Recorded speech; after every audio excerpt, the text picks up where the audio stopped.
Good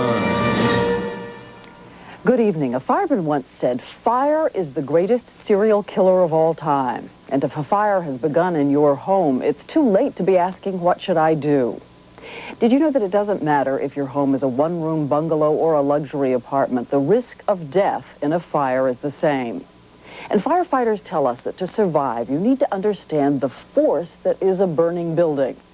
That's just what we're going to show you tonight. Jay Shadler takes you inside a home on fire to show you how you and your children can get out alive.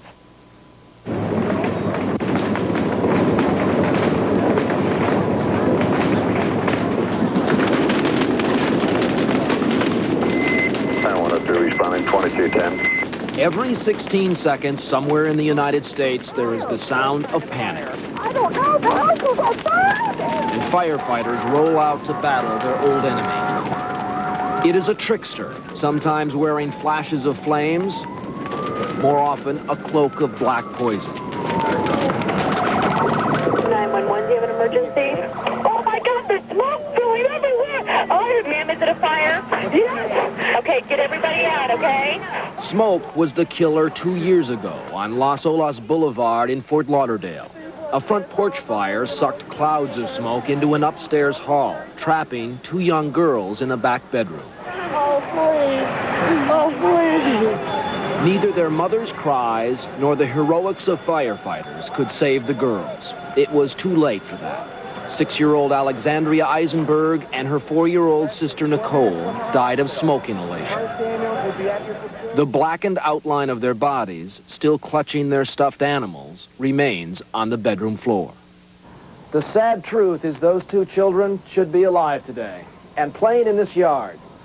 Firefighters found 2 smoke detectors, one without batteries, the other not working. And 2 simple safety rules might also have saved the girls' lives. First, they should have been taught an escape route. They would have known to come out the back window onto the roof of the porch. And second, look back through that window. A bedroom door is in the corner. That door should have been shut. It would have kept out the toxic fumes that eventually killed them. Smoke is the real killer. Not many people die from direct fire contact. Most people die from the smoke. It's quiet and it's deadly. Battalion Chief Steve McInerney was on duty the night of the Las Olas fire. 16 years of firefighting have taught him that his nemesis plays no favorites. It comes to rich neighborhoods and poor, feeds on almost anything in your home, breathes oxygen, and exhales poison. I think that we're seeing more of that in the country because we have such an increase in plastics and hydrocarbons. Plastics are derivative of petroleum products. And so we reach a much higher temperature inside the ordinary house. Everything is given off a gas, and as it heats up, then everything bursts into flames like that, and you have complete incineration. And yet the simplest precautions can save a life. Primetime, in cooperation with Fort Lauderdale Fire Rescue, is going to try to help you save yours by showing the pictures no one sees, watching a fire from the inside out. This single-family home was scheduled to be demolished, but instead it's going to burn. 15 video cameras have been brought in to record the events. And 9 of those cameras we have positioned inside the house, some near the ceiling, some near the floor. If you're escaping a fire, remember this: stay low, because while the temperature at ground level can be more than 100 degrees, if you stand up, at eye level, the temperature can reach 800 degrees. And just a foot above my head, it can be up to 2,000 degrees. We also have a couple of cameras in the kitchen, which, by the way, is where most home fires begin. These 2 cameras are in a fireproof box with a clear view of the living room where the fire should begin. One smoke detector is placed on the living room wall, another in a backroom nursery. Drapes, furniture, and appliances, including a fan for ventilation, have all been brought in to replicate a typical home. And perhaps like your own home, this one has 2 bedrooms. You might imagine the parents sleeping in this room. We're going to close the door, see if the fire passes through here. Now, just down the hall, about 12 feet away, is the child's room. This door we'll leave open. We don't expect the flames to reach here, but as we know, smoke and heat can be just as deadly.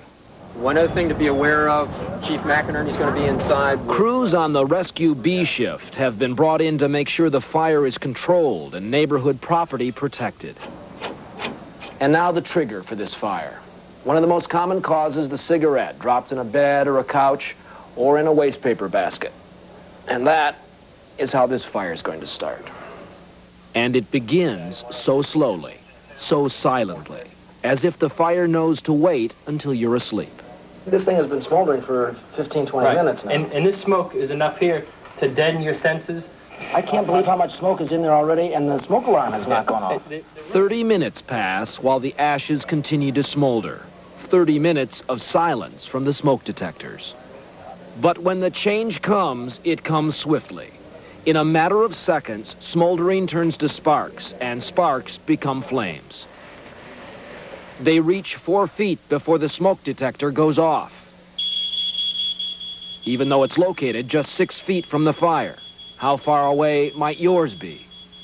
Now, watch the clock. We move into time-lapse. In just 2.5 minutes from the alarm sound, a thick curtain of black smoke descends through the hall and into the nursery. It'll settle on you like a blanket. You wake up in those blinding, choking seconds, frantic, and if you really don't know what to do, most cases you're going to become a statistic. Remember the bedroom where we closed the door? That thin barrier is still keeping the room largely free of heat and smoke, while just inches away, it's an inferno. There's no time now for pets or possessions. Forget them. A fire like this is doubling in size every 30 seconds.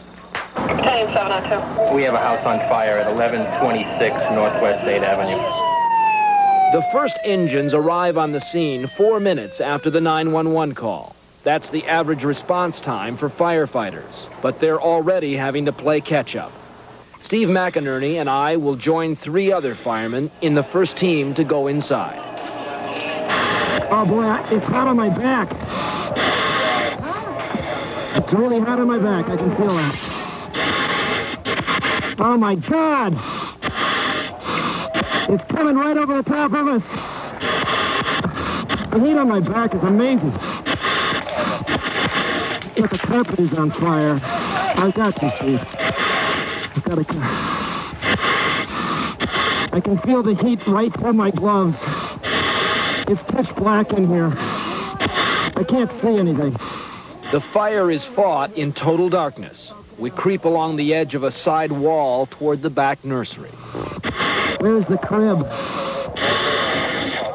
Yeah, it's too hot. It's too hot. There is no way a child or adult could make their way through here. Our air tanks will last 20 to 30 minutes, but this fire is controlled in a fraction of that time. And in a sacred ritual among firefighters, the same team that went in together gathers near the door to come out together. I'm exhausted. I was in there for a very short period of time. And we knew where we were going. We knew we were heading back to the back wall, going on the ground, back to the nursery. Right. What if you don't know where you're going? The seconds are ticking away. Tick, tick, because we could go straight down. We might think that bedroom is straight ahead of us. Right. You don't know. The fan was destroyed, the phones were destroyed, the couch was destroyed, and yet when we went back into the nursery, the crib was fine. I mean, the crib it's was that all smoke. right. I mean, I think But it's black soot. I mean, you can see it on your face.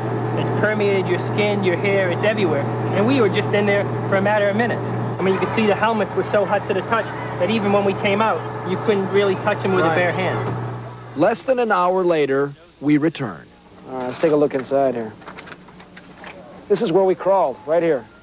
Everything is charred, scorched, or melted. Here's where the phone was over here. Oh, it's gone. It's It's gone. melted and fell right off the... Is it down here? Yeah, let me see here. Here's the phone. It's not hot anymore. That's what's left of it. There's the phone. You see here is what's left of the waste paper basket. That's right. Here's where it started. And you can see the little pieces of wicker. Yeah, that's all that's left there, isn't it? This is curious, this wall here. We have almost a timeline on the fire in a way, don't we? Exactly. Tell me about that. And you can see that the smoke moved back here. It's much blacker here in the back. Right. Because the smoke is seeking the path of least resistance, and that was an open door. So what happened is that drew the smoke and heat. This is the children's room. Look at this. Now look. Down here. You come across the top of the crib. That's what was in the baby's lungs, or would have been. And that's the stuff that's quiet and deadly.